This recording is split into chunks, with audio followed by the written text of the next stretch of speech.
This episode is brought to you by State Farm. From your morning podcast to your afternoon playlist, State Farm knows you personalize your entire day, and that's why State Farm helps you personalize your insurance with the State Farm Personal Price Plan. It offers coverage options that help protect what you care about most at an affordable price just for you. Like a good neighbor, State Farm is there. Prices vary by state. Options selected by customer. Availability and eligibility may vary.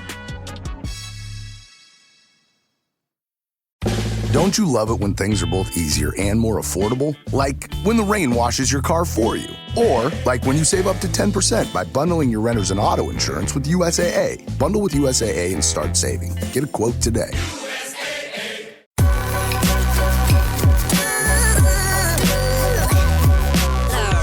The following is a presentation of the Belly Up Sports Media Network.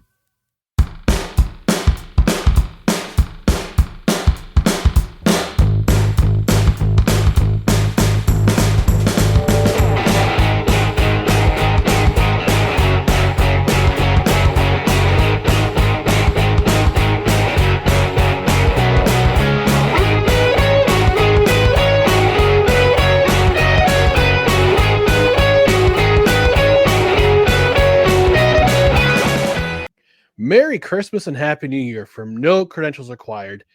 This is Ryan speaking, one of the co-hosts of No Credentials Required. Welcome to part one of the yearly tradition that myself, my friend Tom Goz Goslowski like to do a year-end review where we talk about our top 5 national sports stories. We also talk about the top 5 local news stories from the capital region. So we're going to bring those to you. This is part one. We talk about our 5 national news stories that really stood out to us. So we're going to do that after we take our network mandated commercial break. So stay tuned for more No Credentials Required crossover edition with Levack and Goz. Stay tuned and stand by.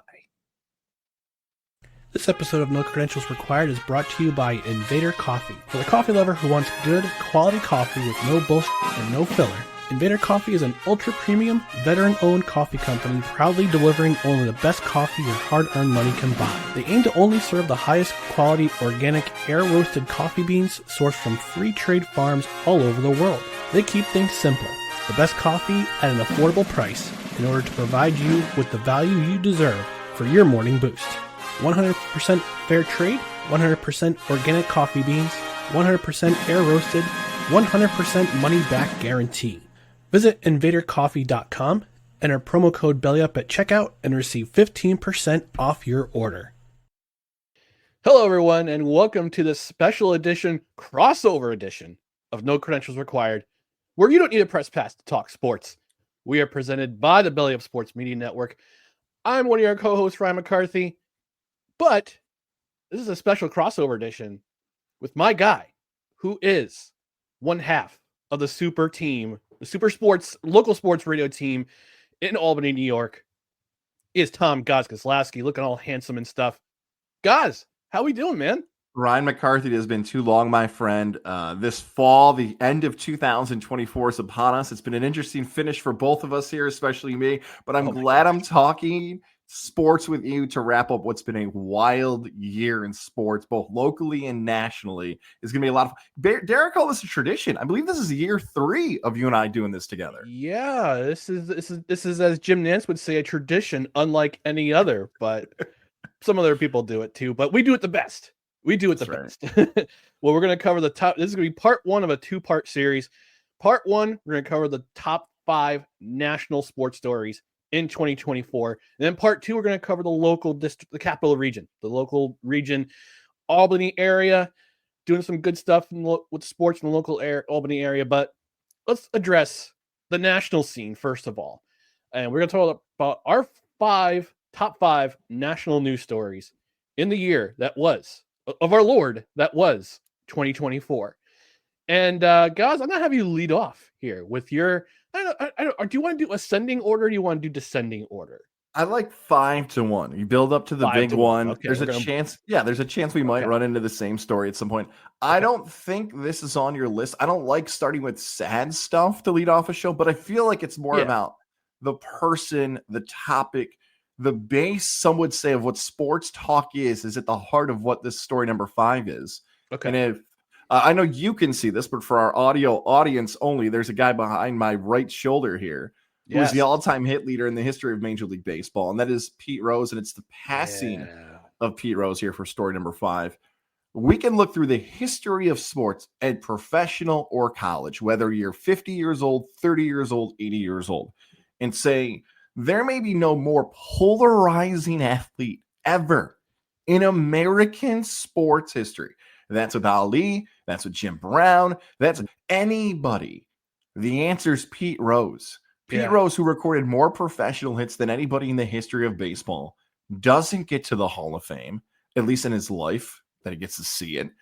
That discussion is basically going to, I think, cool off here because so many people wanted to see him get in the Hall of Fame while he was alive. It's not. Sports Talk Radio almost built the most classic argument. Should Pete Rose be in the Baseball Hall of Fame? I don't know how many younger sports fans are even going to have that same type of interest like other sports fans have. But when we talk about the impact of sports in America and sports talk, Pete Rose is the name. Baseball, Pete Rose is the name. So the passing of Pete Rose and what it means, not just for baseball, but for legacies in the sport, is my story number 5 for 2024 on the national level. Yeah, I didn't think about that because I'm looking at notable athlete deaths in 2024, and I totally forgot some of these happened. Larry Allen left us too soon. The Gaudreau brothers, Johnny and Matthew, who are unfortunately they were unfortunately run over by a drunk driver in New Jersey. They left us way too soon. But you also had guys like Franz Beckenbauer left us, if you're a soccer fan. Luke Carnesecca, one of the great coaches in NCAA basketball, especially in the 1980s, he left us. Bill Walton left us, man. I mean, Jerry West, Willie Mays. We had a lot of guys. We had a lot of great athletes leave this realm in 2024, and probably the most notable, as you said, Goz, was Pete Rose. And I know you and your co-host, Mr. Levack here, you guys had a personal interaction with Pete Rose. You got a chance to meet him. You got a chance to interview him. He did a bumper for you guys back in the day. Tell us a personal story. Tell us that personal story about your interaction with Pete Rose. Yeah, for those that don't know, you mentioned that bumper.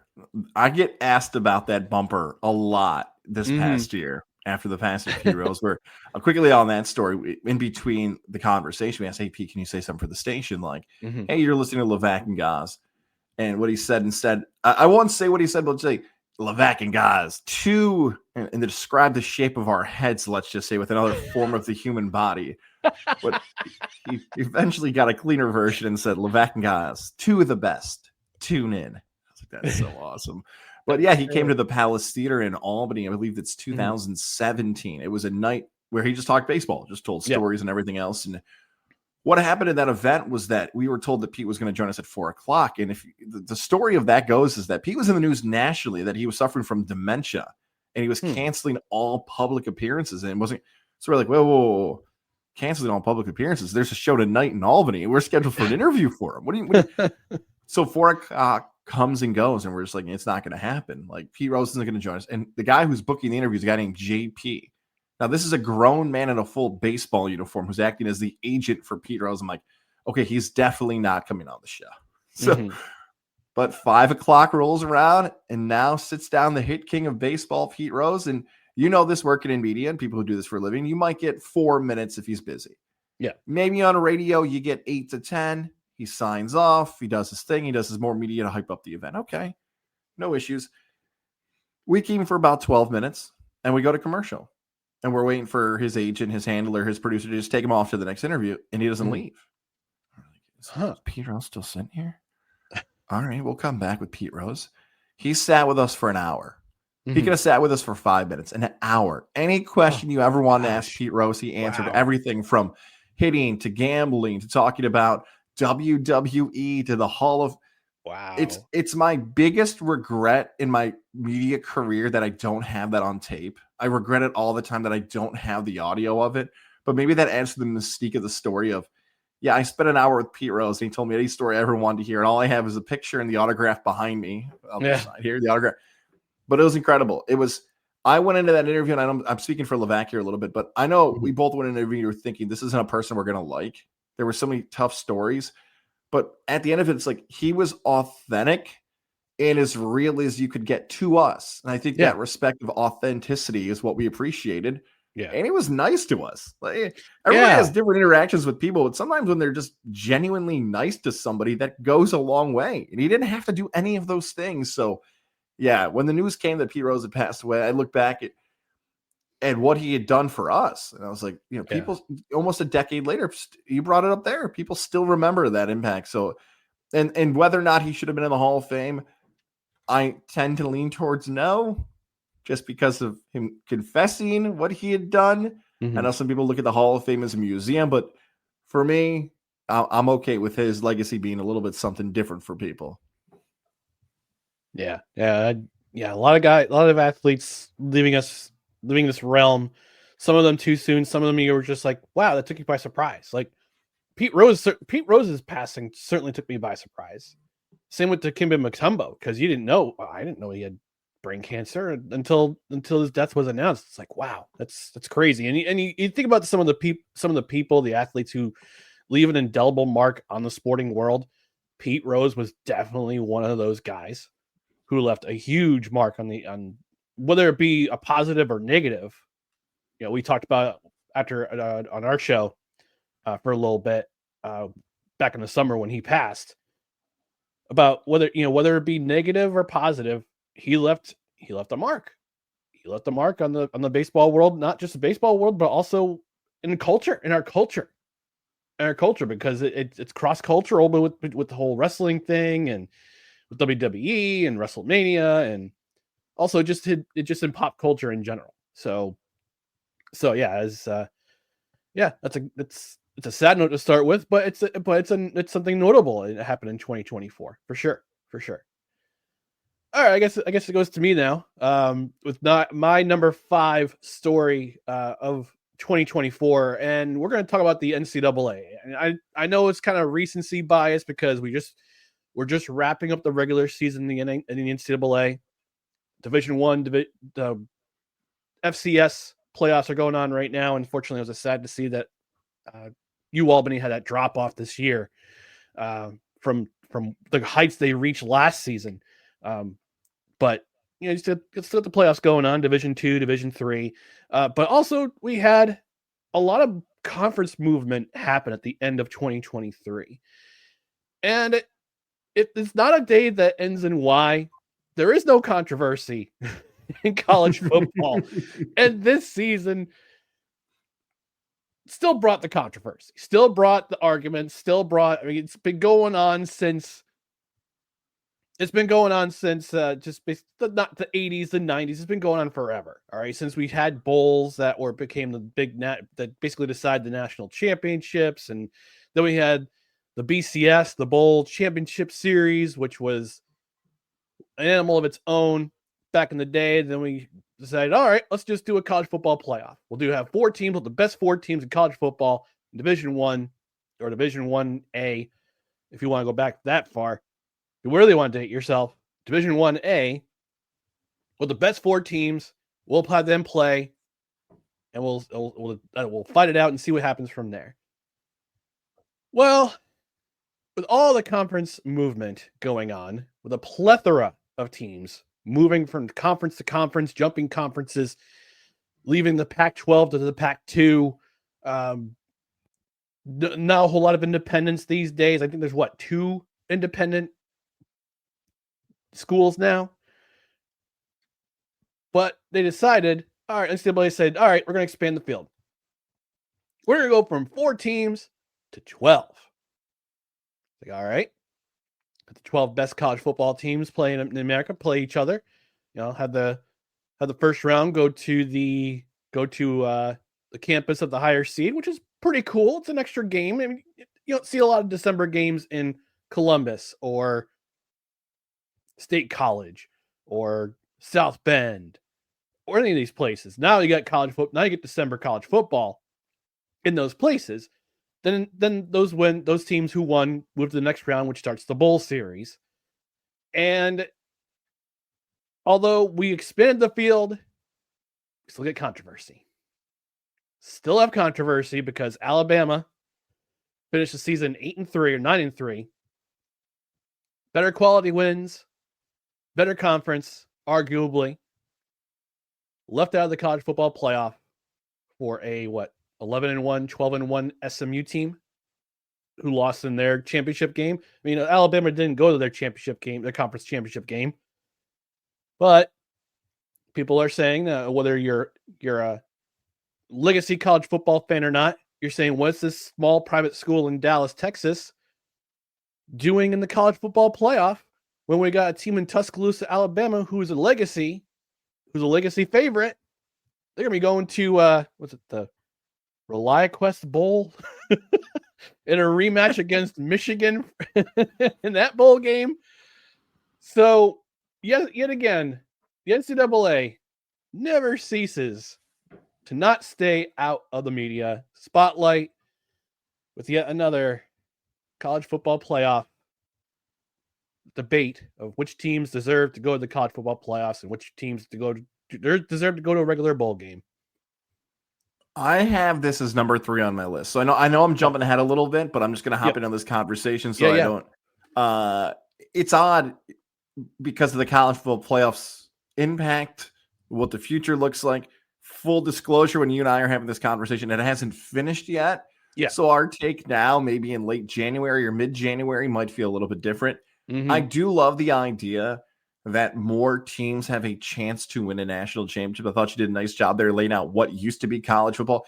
It is going to be one of these things that 10, 20, 30 years from now, when sports fans are younger or entering the sports world, you have to explain to them and be like, yeah, they just didn't have a championship. What do you mean they didn't have a championship? Yeah, back in the mid to early 90s and way before that, you just picked somebody.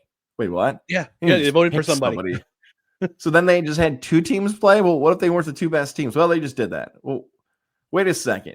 Conference championship games, what if you lost? Then you just didn't go? Like, what if there were 2 teams from the best conference? Yeah, what the? Yeah. I feel like, and maybe in January my opinion will change if there's a big injury or something else happens, that this is the best thing that's ever happened to college football, ever. For the sport, for the markets, for the teams, for the impact of the games, for the excitement of the regular season. Let's not forget how many more impactful games we had in November, from Arizona State games that people cared about, SMU games. Every single week there was an impactful game. You could not say that in the days of the BCS. You could not say that for the college football 4-team era. This now gave us every week mattered in college football. And the impact of what this means for the future, that's why it's a little lower on my list. You had it at 5. I had it at 3 because we don't know yet. Like, that's maybe when we do the show in 2025, it'll be even higher. And who knows, maybe it'll be 16 teams at that point somehow, some way. But I love what it means for the future of college football, of giving more schools a chance to say, you can win a national championship and you can prove it on the field against the best.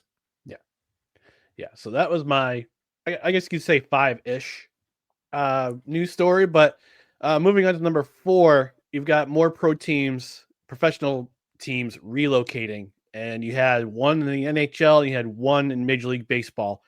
NHL, I could see why you had to move the Arizona Coyotes to the Utah, because I've been saying for years, Arizona was Gary Bettman's white whale from when he decided to allow the Winnipeg Jets, that iteration of the Winnipeg Jets, to move them to Arizona.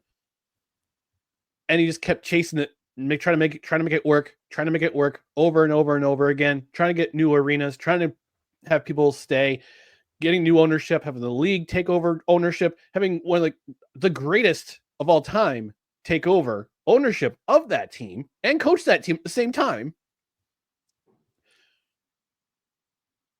They decide, all right, this experiment's over. And in January, the owner of the Utah Jazz, Mr. Ryan Smith, and the Smith Entertainment Group bought the team and would relocate them to Utah. By the way, great crowds in Utah. Even though that arena is not built for the NHL, they're getting great crowds. Getting absolutely great crowds. Now, right now, the team name's a little unsexy, the Utah Hockey Club, but I guess next season they're going to rebrand. Just call them the Yeti. Just call them the Yeti for now. That's why I'm referring them to as the Utah Yeti, not the UHC, Utah Hockey Club. But those uniforms are really nice. Those colors really go well. So that was basically a necessity. And then the franchise formerly known as the Oakland A's up until September, John Fisher, their owner, their execrable owner, as I might say, says, "Yeah, we're going to play in Sacramento for the next 2 seasons in 2025 and 2026 until our new stadium is built in Las Vegas for 2027. Now, to what I see these as 2 totally different situations. So John Fisher, who is, I guess one of the heirs of the Gap Empire, worth billions. He was never going to he's never going to pony up the money to have his own stadium built in Oakland. Now, this is the 3rd team that has moved out of Oakland in the last decade. You had the Raiders move to Las Vegas. You had the Warriors go across the bay to San Francisco. Now you got the A's temporarily staying in Sacramento and then moving to Las Vegas in 2027. And that hurts. That has to hurt if you're an Oakland person, because you know that the owner could have ponied up his own money to find some land in the Oakland area, build his own stadium instead of that possum-infested Oakland Coliseum. He wouldn't do it. But then in the situation in Arizona, where you had an owner who was willing to pay his own money for an arena, but the city of Tempe said, "No, we're not going to do it." So that forced the NHL's hand, and they said, "Okay, we're going to have to find a new buyer to relocate them somewhere else." And there were rumors of relocation to Houston, which would have been the Houston Coyotes. Sounds pretty great. All right. Houston, and with the Fertittas possibly buying them, the owners of the Rockets are going to play at the Toyota Center or whatever it's called now. You had rumors of them going to Kansas City. You had rumors of them going to Quebec to become the Nordiques again. But at the end of the day, Gary Bettman settled on Utah, which is an interesting choice. But I can see it. It's because in 2030, we're going to have the Olympics there again in Salt Lake City. So it's a test market, a nice little test market for the Olympics again. It worked in 2002 when Salt Lake City hosted the Olympics. So yeah, that's my number 4-ish story for national news headlines, with two teams in Major League Sports relocating or temporarily moving somewhere before they permanently relocate in 3 years. I'll just add this to the relocation stories and teams moving and everything else. I am looking at that Ace situation. You and I both agree on the Yeti. That should be the team. And if Utah wanted the double apparel and double money and get the Utah Hockey Club gear this year, because they already had a contest and the history of how they were going to name that, I think just want a few more dollars if we can potentially get that out of that. They could have gone with the Utah McUtah faces. Yes, I thought that was highly voted. I would be down for that, just right there in the center of it. The A's thing is so interesting to me. It's bizarre. Because I want to really know the history of the Oakland A's. This goes back. There's great articles out there from the deep, dark web of media people of how the A's have been so awful to radio partners, television partners, what Fisher has done. I really want to know if he just said he was going to Vegas and just never cleared it with Vegas. Almost like a guy saying, "I'm taking so-and-so to prom," and they never asked the girl. Be like, whoa. I mean, we could we talk about it a little bit? Because there was talk that like Vegas actually wasn't going to let them show up. And I know there's rumors and people thinking like they may never actually leave Sacramento. They might actually stick around. Remember, Oklahoma City, the reason the Thunder in the NBA got a team was because they did so well when the Pelicans had got move after Katrina that were like, oh, Oklahoma City can actually do this for a team. So keep your eyes on what Sacramento's future is there in baseball. I think it's a really good story there for number 4. Yeah. No, thank you. How about you, number 4? I'll move now. I had my college football story for number 3, so I'm kind of jumping around here a little bit. But here's story number 4 for me. We look back at 2024, the year of the repeat.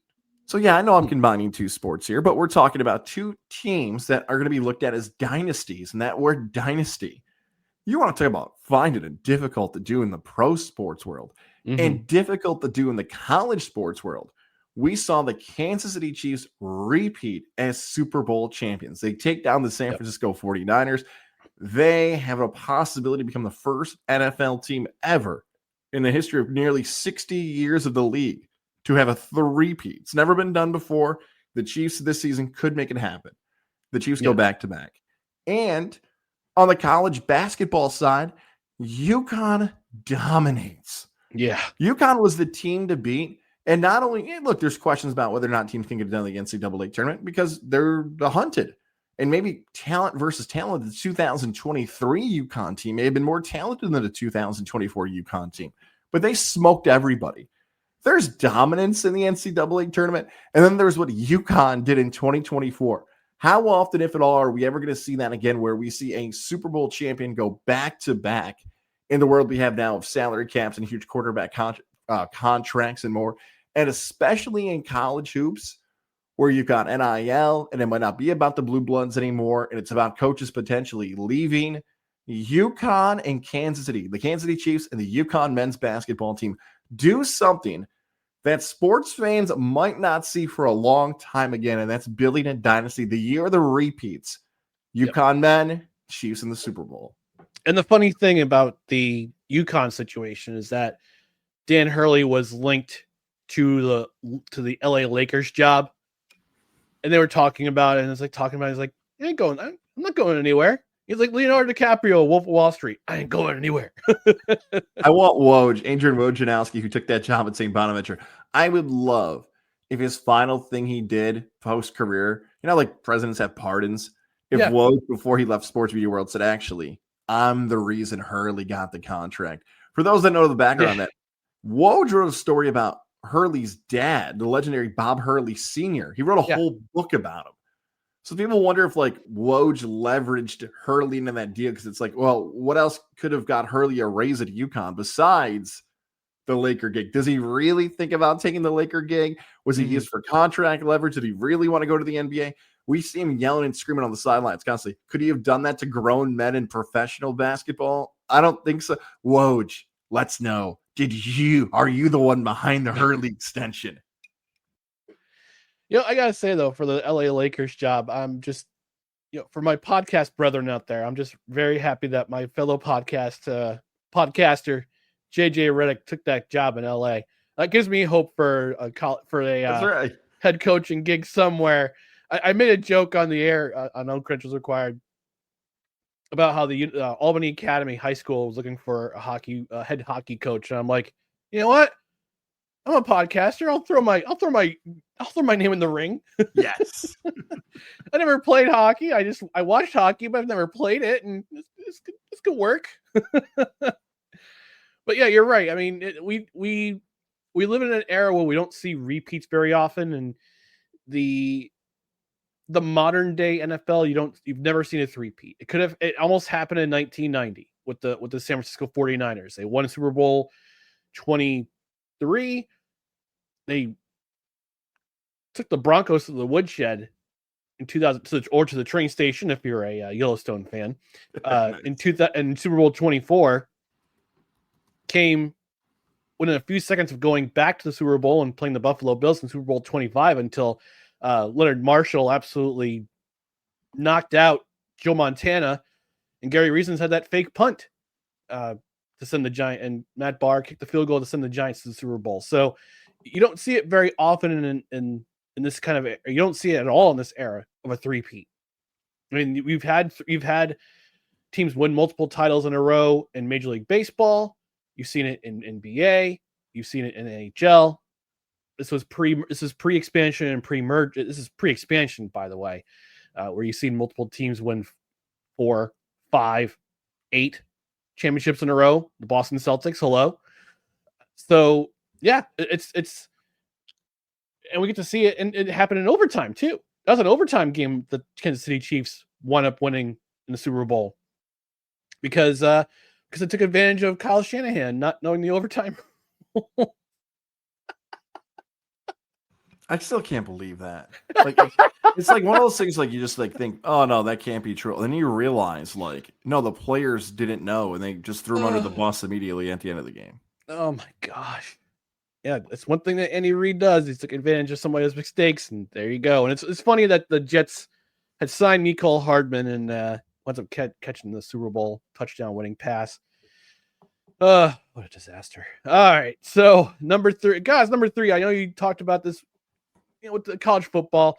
That was your number 3 story, but if you want to expand your thoughts about college football at number 3 for your sports story, go ahead.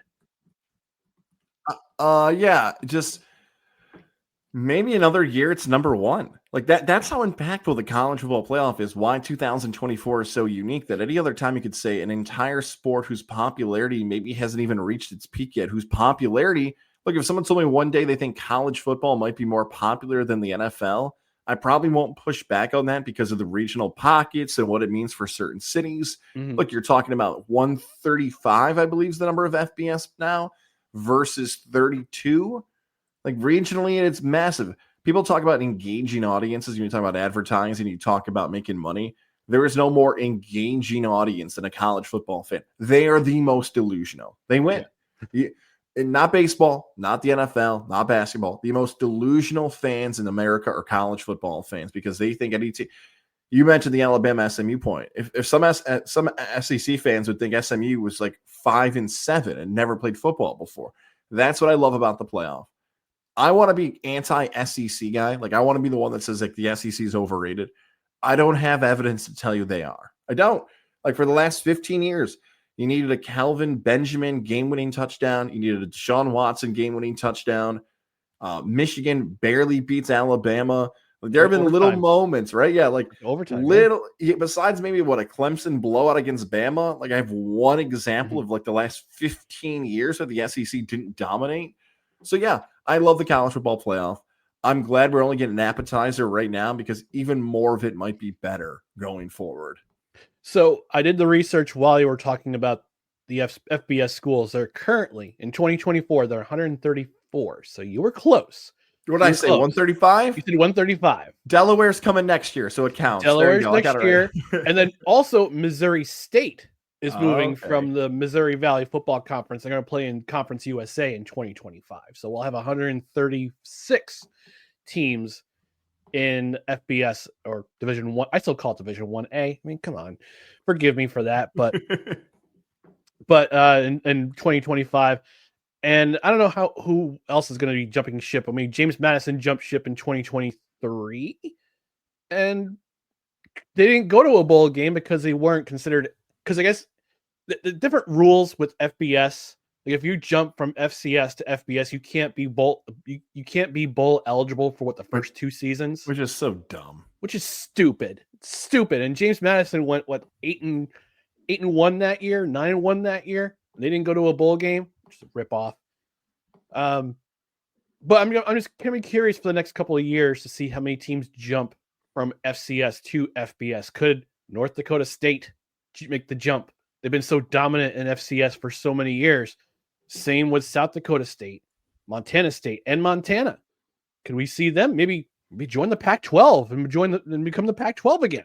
There's a lot to that too. Like the storylines will go to, I believe the old rule used to be stadium size, market size. Some people look at the FCS and say, we want to dominate in the FCS. Like Idaho's a great example of this. Idaho was FBS and actually opted to go to FCS. Villanova's another great example where Villanova's like, we already know the Eagles are in town. We know there's other teams we're competing against. Like, why don't we we'll be a basketball school, but we can be great at the FCS. So a lot of factors play into that. And also, if you're a video game player like me, and I think you pick up the sticks once in a while, Ryan McCarthy, get ready for those Delaware and Missouri State NCAA 26 dynasties next year. Oh man, can't wait. I might have to buy myself a PS5 just to play because listen. The last system I bought was a Nintendo Wii.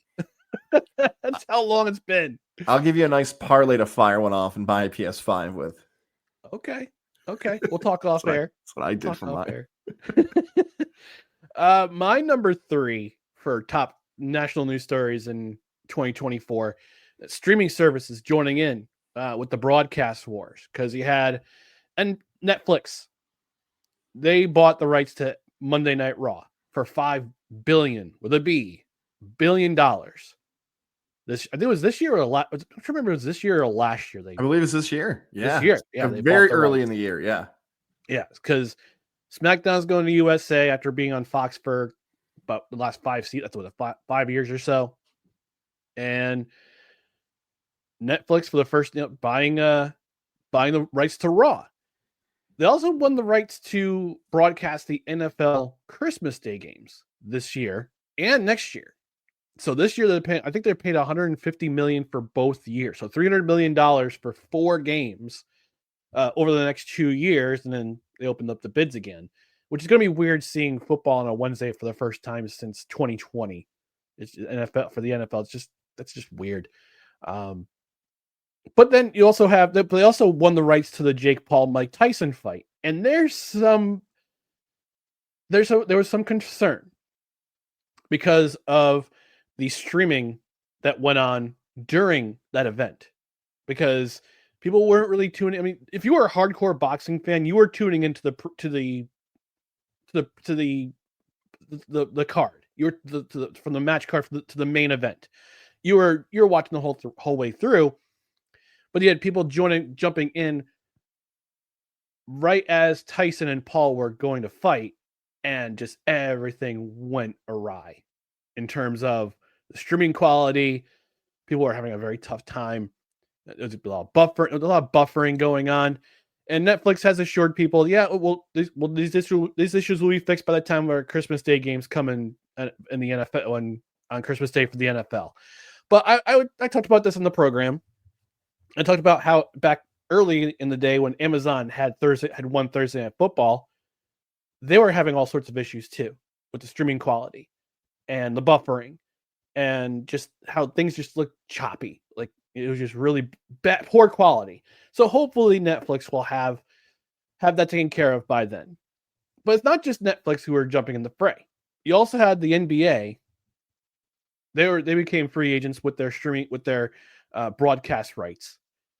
And you had this war going on between Warner Brothers Discovery, who owns Turner Broadcasting, Turner Sports. You had Amazon jumping in the fray, ESPN jumping back in the fray, NBC jumping back in the fray. But by the way, that John Tesh theme coming back next year. Oh man, I can't wait. Round Ball Rock. Maybe if aliens landed on Earth and they said he had to play one song, I think that might be mine. I might play Round Ball Rock. I will say this. My dad owns that album, John Tesh Live at Red Rocks. Yes. It's a banger, man. You got that entire CD is full of great songs, including Round Ball Rock. It's amazing. I've been to Red Rock. I've been there. It is an awesome venue. Awesome. Very cool. Very cool. But at the end of it, $76 billion for 11 years shared between Amazon, ESPN, and NBC to broadcast the NBA starting in 2025. That means that, well, unfortunately, we won't have Turner Sports broadcasting the NBA for the first time in 30 years. That's going to be incredible. But I guess they're retaining most of the inside the NBA guys. You're still going to see Barkley. You're still going to see Shaq. You're still going to see Kenny. I don't know about Ernie Johnson. I know Ernie is very loyal to Turner Sports, and with TBS, especially during the postseason for the playoffs for Major League Baseball, and he does a quality job too. By the way, doing play-by-play in for baseball. So I don't know if he's jumping ship to go to the ESPN or NBC or Amazon, but it's just the staggering amount of money that these networks and now streaming jumping in the fray. As we see it with now, it's Amazon's doing broadcasting games. Amazon actually won the contract to broadcast the NHL in Canada. So it's on Prime Video in Canada. The NHL every Monday night. They have Mark Messier come in. Still hate Mark Messier from 1994, but quality broadcaster, I guess. But Amazon, Netflix just jumping in and getting just paying a lot of money for these. They want to be considered a big time broadcast. They want to be considered big time broadcasters and join against the and just go to war with these, I guess, so-called traditional media companies.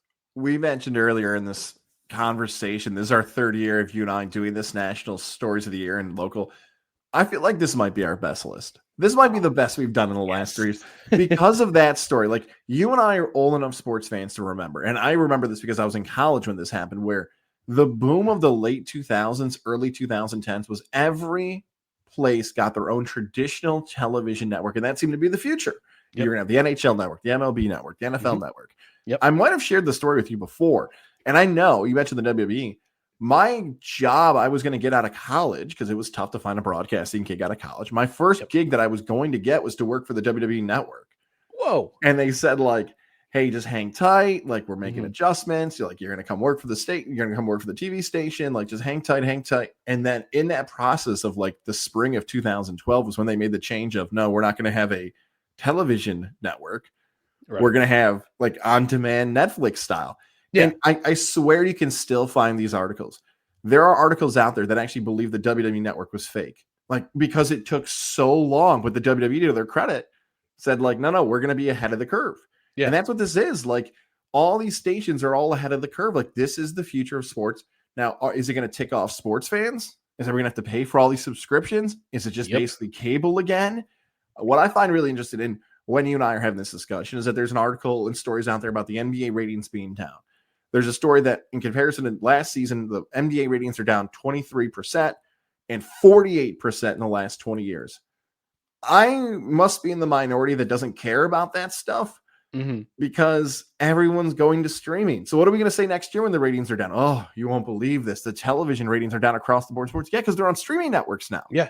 What do you mean? And Nielsen doesn't count streaming as part of the ratings. Still, I mean, the streaming numbers will come out. I mean, it'll tell you.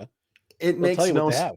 And guess what? And everyone knows this who contributes content, right? They're going to be like, if they cared that much about the TV rating, they'd never put anything on social media. Right. There's a percentage of your audience that will never turn on the television, ever. They'll watch it either on social media, through highlights, or streaming, or on demand. So people understand, the people who understand that concept, which is a lot of these networks, will get it. And the streaming networks want people to buy their streaming. So they're going to pay for it because they think they're going to get people to come over. This is the future. And I'm glad I made it because, gosh, 10 years from now, you and I might sound like dinosaurs being like, wait, they talked about TV. Like, it's a device. Like, radio is a device. These are just, we got to start.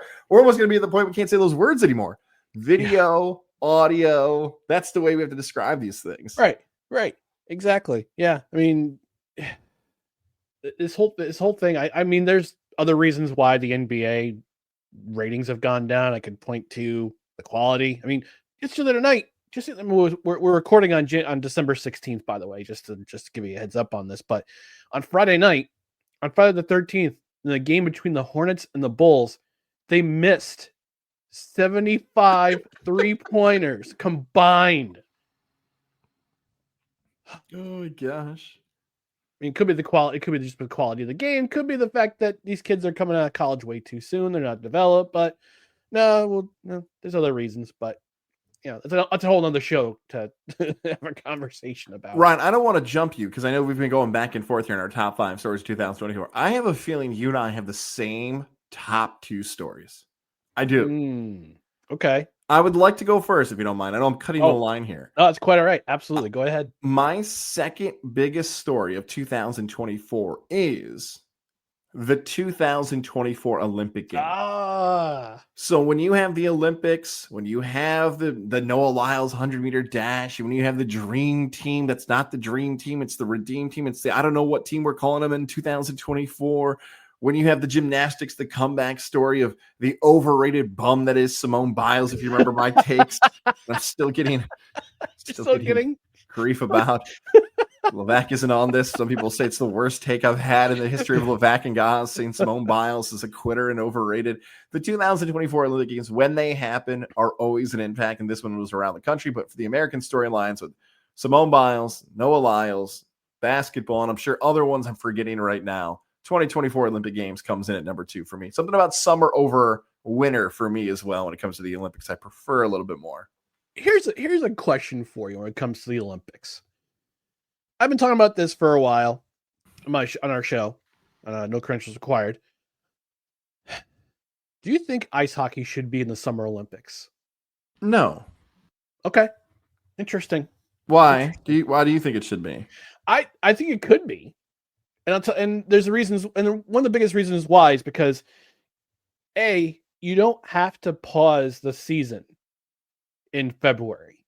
Like there's like a 3-week layoff in the years that the NHL were the Olympics. Coming back in 2026 in Italy. They're going to be back in the Olympic scene.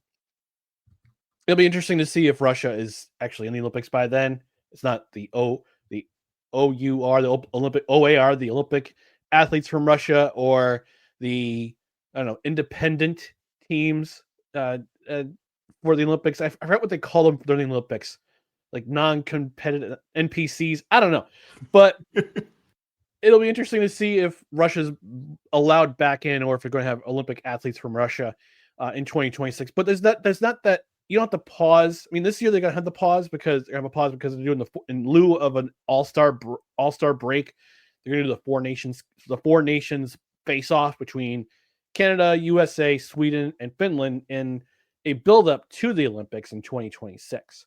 So you don't have that long layoff as you would like during the All-Star break. There's usually a 1-week layoff and they go back to action. This year I think it's 2.5 weeks between the regular season pausing and restarting. So that's one advantage to the NHL being in the Summer Olympics. NHL players or ice hockey being in the Summer Olympics. The other is that it's great marketing for the NHL because you don't have to wait. You don't have to be. I know people are watching in February. People are Northeast, especially. They're locked in their home, not locked in their homes, but they're usually at home because not a whole lot of summer outdoor activities are going on. But you also get, from a marketing perspective for the NHL, your best players are on the ice for the world to see, the entire world to see. So you're going to see your Connor McDavids, your Matthew Tkachuks, your trying to think of a Swedish player, Alexander Barkovs, your Jack Hugheses, all these guys who are big stars in the NHL. You're front and center in front of the whole world. And I know there was that back in the day when the NHL was actually ready to leapfrog the NBA in terms of viewing audience until Gary Bettman became the NHL commissioner. And there's this whole conspiracy theory about David Stern allowing Bettman to go to the NHL to kind of, quote, ruin it. Which is why how all those work stoppages back in the day, but that's neither here nor there. But I think it would benefit the NHL to be in the Summer Olympic Games just because it's a great marketing tool to have all your stars, and they would play in the summer, so you don't have to go back to the grind of starting the regular season again after the Olympic break. You can play in the summer and just enjoy the rest of your summer after that. My biggest pushback on that would be, what is the marquee American sporting event for the Winter Olympics? I feel like hockey is. I feel like hockey. That is the marquee. That's what the issue could be. Figure skating. Yeah, I think figure skating is probably one or two. Figure skating, skiing. Skiing is harder for me to believe. I think Lindsey Vonn. It's harder for me to rip off skiers off the top of my head than hockey. Yeah, but I mean, to your point, I mean, your point is like which events are usually put in prime time during the Winter Olympics? It's usually figure skating. I'm trying to think about other sports that we put on front and center. During snowboarding, depending on the athlete. Snowboarding, yep. Shaun White, all those guys, yep. I get it, yeah. So, but yeah, usually hockey's put in the periphery, and the gold medal game is played on the last day. But if you're playing in Europe, if you're playing in Asia, it's not. You're playing at like 10 in the morning. I need to know. Was I right? Was number 2 also the 2024 Olympics for you? It wasn't. What? Number 2 for me was the Caitlin Clark effect. Okay. Go with your take because spoiler alert, that's number one for me. All Okay. right, we did and spoiler for everybody else, number one was the Olympics for me, but not for the reasons not for your reasons though, for totally different reasons. But the Caitlin Clark effect, I mean, the phenomenon that is Caitlin Clark brought new eyes to women's basketball on the college scene and on the professional scene with the WNBA. Number one overall pick in the WNBA. No doubt about it. Angel Reese was number 2. But yeah, and Angel Reese is a very talented player. Caitlin Clark just caught everyone's attention. And she has been catching people's attention for the last 3 years? The last 3 seasons in NCAA with the University of Iowa. Just put in with her talent being pushed to the forefront and just also being very marketable with NIL having its I don't know, I guess you could say tentacles around NCAA. She became a marketable commodity in college, and it continues as a professional. So you got brand new eyes on the product. It brought not only record-breaking ratings for women's basketball for both on the college level and on the professional level, but she also brought in record-breaking attendance to different arenas around the nation. We saw it firsthand in Albany during the East Regional when the University of Iowa just happened to draw in the bracket for the East. Was it the East? I think it was the East or the Mid-East Regional. I can't remember exactly off the top of my head. But if you were, I'm kind of happy actually I didn't go as a media member because you had to be shuttled. You had to be bussed in. You had to park somewhere else and be shuttled in because you couldn't find parking. You couldn't get parking out in anywhere near the arena for this event because Caitlin Clark was here, and because they were here. So she had that kind of effect, not just in Albany, but in other arenas in the WNBA as well.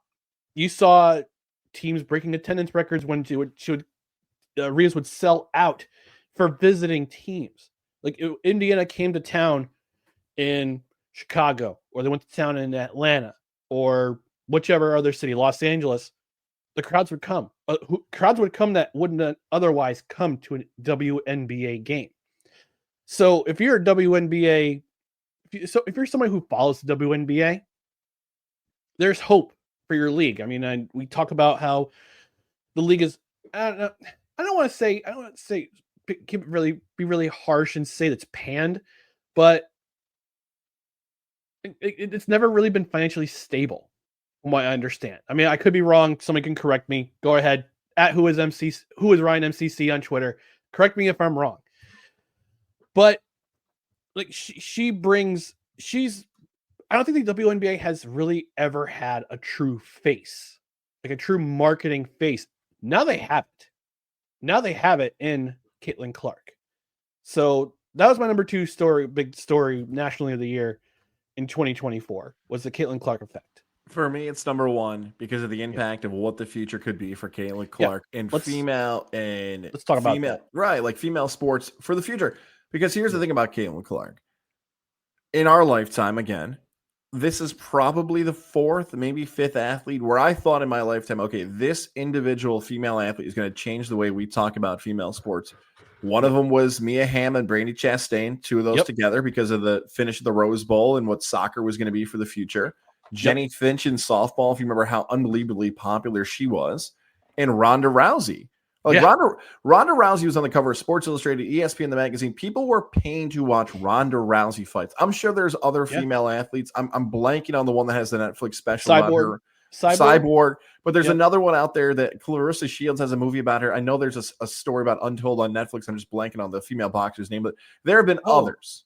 Annika Sorenstam, like Michelle Wee in golf. Like there have been other big names that could have had this happen. Saratoga's own Dottie Pepper. There we go. Like there's been a ton. But Caitlin Clark's felt different because the marketing machine that was behind her. And these are truths. You can argue us if you want. Like you said, Ryan just gave his. Mine's at Tom Gons, TOMG. It was easy where it's like ESPN did this for 20 years. They picked one female basketball player and they called her the greatest of all time. They said, you can't miss Candace Parker. You can't miss Maya Moore. You can't miss Sue Bird, Diana Taurasi, Brittany Griner. Tamika Catchings, Candace Parker, like they did the same marketing thing for 20 years. That's it. Look, in the NBA, it worked. You had Bird and Magic, it worked. You had it for the NBA for Jordan, it worked. You had it for LeBron, it worked. It's a great formula to make it work. And we mentioned a bunch of people who are individual sports. It works. The problem is Caitlin Clark took off. And it sounds like, guys, why is that a problem? Because two things are not going to happen. One, how does ESPN market female athletes for 2025? Are they going to push someone to be the next Caitlin Clark? Or is the audience going to be like, hey, I thought you just said it was her who was the best. They've done the same thing for 20 years. How are female athletes presented post Caitlin Clark? I found it interesting when it was Angel Reese versus Caitlin Clark, hero versus villain of what's going to happen. Again, people can get ticked about this. I said this take in 2024. Let's be real. Caitlin Clark is straight and white. Like, I know people get pissed off about that. Jamel Hill took some heat. I had said it a month before Jamel Hill did. You talk about why is the WNBA never had a face that was marketable. They tried. People found reasons to root against people because of bigotry or prejudice. Like, oh, I don't like her because she's not white. I don't like her because she's gay. Like, Caitlin Clark's straight and white. Like, oh my God, I love her. What a great idea. They didn't give reasons to hate her or be stupid fans about it. And it took off and it played to her. So what it means for the future of female sports. Remember, when we're talking, the WNBA is currently locked out. There's talks of Breanna Stewart launching a new league. There's talks of a bunch of other things of what's going to, is the NBA going to break apart from the WNBA? Is ESPN going to leave the WNBA?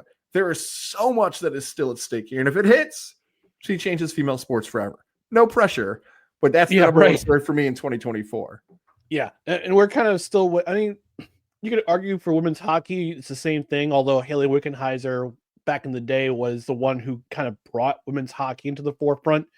But now we have the PWHL. You actually now have names, like nicknames, attached to the cities now where the teams play, like the Minnesota Freeze, the New York Sirens, the Boston. I can't remember what the Boston name is all of a sudden, but yeah, I don't know. Anyway, but you're kind of still waiting for that ultra marketable women's hockey player coming out now. So maybe women's hockey will take off after that. So yeah, I mean, the future of women's sports is I like it. I like it. Yeah, I mean, I'm digging it. So for me, Goz's number 2 story was my number 1 story. And you could say, yeah, the 2024 Olympics, I didn't really pay much attention to it until the memes came out. Yeah, we got the best of the best athletes in the world competing, over 180, 160, 150 countries, something like that. The best of the best athletes coming out. Some of them professional, some of them amateur. In Paris, I mean, the opening ceremonies were weird, except for and the fact that heavy metal was represented in the Olympics in the ceremonies for the first time ever was really awesome. By the way, Gojira, for that song, they're being nominated for a Grammy, which is super cool. But for me, the Olympics were the number 1 story, not because of the athletes per se and their performances. It was because of the memes. This was arguably the most memeable Olympics ever. You had twerking pole vaulters. You had a Turkish pistol marksman who could arguably be an assassin outside of his time at the Olympics. You had the male anatomy coming between a pole vaulter and a medal. And you brought the Olympics, the 2024 Olympics brought us Ray Gun, the Australian B-girl whose dancing antics this side of Elaine Bennis made us laugh, made us cry, and every one of these people, every one of these athletes made us Google who they were. That was my top story of 2020, national news story of 2024. It was the Olympics. It wasn't because of the athletes. It was because of the memes that came because of the athletes. Do you have pride in your country or do you have pride in your memes? Welcome to 2024.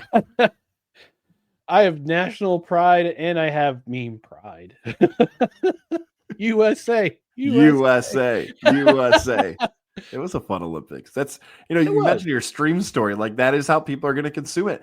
The other part I had about the Olympics is, like, now people are like, oh, I can just pull it up on Peacock and watch the events live. That was It's a novel idea from 4 years ago when we were dealing with the COVID Olympics to 8 years ago of like, oh, it's on delay. It helped the Olympic product. Like there's an argument to be made that the 2024 Olympics are one of the best Olympic games ever because of the consumption of media. Like we don't have to wait till prime time anymore. It's all streamed. We don't have to get the tape delay update. Thank goodness technology caught up. Yeah, I grew up in the era where you had to wait. You had tape delay for every single event. You had tape delay. I mean, from what I understand, the 1980 Miracle on Ice was played at 2:30 in the afternoon, 3:00 in the afternoon, and it was tape delayed until later that night on ABC. And it wasn't even the gold medal game. That wasn't even the gold medal game because of how they were, how the Olympic hockey was formatted then.